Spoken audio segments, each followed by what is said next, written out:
And then since then, I think we've been staying about the same distance. Perfect. And here you are first. Now, this race has seen a lot of challenges, including of your own. Tell us about your hardest point of the race.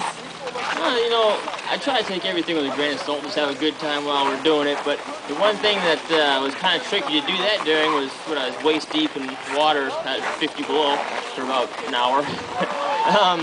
Yeah, and I still 5 hours from the next checkpoint, so that was kind of interesting. But, you know, we make it.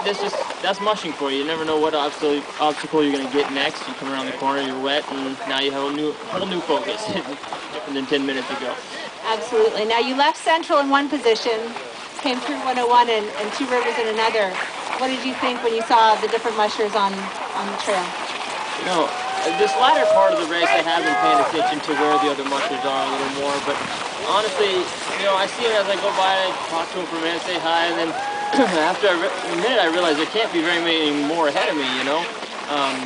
But yeah, things changed fast from when I left Central to when I got to Two Rivers there. Absolutely. Now, you come from a long line of mushing. How does it feel to be the first Seavey to win the Yukon Quest? Well, I'm the first to run it, so I guess I didn't have a lot of competition in that one. I don't know, it's pretty cool. This has been a race I've been wanting to do for a long time. You know, it looks pretty appealing just to set up and all. It's a lot of fun camping with dogs. That was my goal when I came here, is to have a good time and just, you know, not be stressed out running dogs like oftentimes we are on the Iditarod. It's kind of a secondary race. I'm going to have a good time, and hey, things turned out pretty well. Yeah, it's been one of the toughest weather-wise in years. Was it what you were expecting? You know, I didn't really come here with any preconceived notions because, you know, I'm a rookie here. I didn't know what to expect, so I just came ready to run my dogs. The weather, it's cold, it's warm, it was wet. Hi, Carrie. You know, we had everything. It was Hi, windy, Brian. but it's nothing I hadn't seen before. It's just I hadn't seen it here. Okay. Now, I know some of the reporters down here have some questions. Okay, yeah.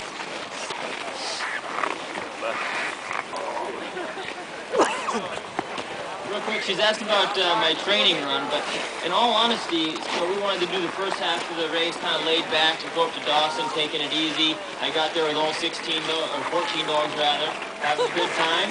And then I had kind of a semi-aggressive schedule from there to the finish written, and I got in here, I think, 5 minutes off my scheduled time, which I looked at it just on the river here pulling in. I'd completely forgotten the schedule 5 or 6 days ago. I couldn't sled, so we ended up coming in pretty close. That's closer than I've ever been to a schedule. Yeah, somebody put your run rest times on Facebook, and it was a pretty nice, even graph there. So you did a great job sticking with that schedule. What other questions do we have from the crew? And you had told me that you were going to work your way up the place.